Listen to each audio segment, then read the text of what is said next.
Here's a question evolutionary biologists have been arguing about for decades, and the answer will probably surprise you, regardless of what you expect it to be. Did early humans have affairs? Were they naturally monogamous? Or were they something else entirely? The short answer is yes, and also yes, and also yes. Here's what the science actually says. Your body has been keeping score this entire time, and if you know where to look, it's been quietly recording the answer for millions of years. Start with your skeleton.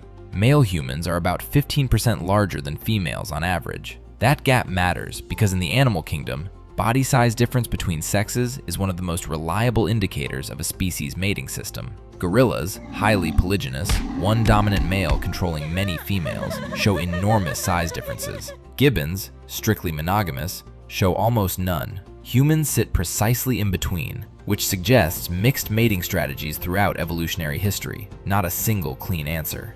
Now look at the cross-cultural record. Of 186 pre-industrial human societies that researchers have studied, 82% practice polygyny, 17% are monogamous, and just 1% are polyandrous, where one woman has multiple male partners. That sounds like an overwhelming case for polygyny, except even in societies that permit polygynous marriage, the majority of actual marriages are still monogamous. Most men, even in cultures that allowed multiple wives, had one. So what's actually going on? The current scientific consensus is that humans evolved the capacity to pair bond, with monogamous, or less commonly, polygynous arrangements prevailing. But human mating systems have likely been variable throughout history, contingent on ecological circumstances. In simple terms, there probably was no single universal system. When resources were scarce and child rearing was brutal, pair bonding, two people fully committed to raising one set of children, was the strategy most likely to keep those children alive. When resources were more concentrated in the hands of certain men, polygyny became advantageous for those men. And the affairs? Extra-pair reproduction, the polite scientific term for affairs, is usually estimated at under 5% of births, but can be much higher depending on context. It's not zero. It's never been zero. The neurochemistry of human attraction, the fact that both dopamine and oxytocin are involved, the first driving novelty seeking, the second driving attachment, suggests humans evolved both impulses simultaneously. The tension between them isn't a malfunction, it's the original design. The most honest answer evolutionary biology can give you is this. Early humans were probably mostly pair bonded, sometimes polygynous when status allowed it, occasionally polyandrous in specific ecological conditions, and in every system, individuals sometimes cheated. Because every single one of those strategies had some survival advantage in some context, and evolution doesn't pick one answer when several work. You are not running a monogamy program or a polygamy program. You are running all of them at once, competing with each other every day, which is arguably the most human thing about any of this.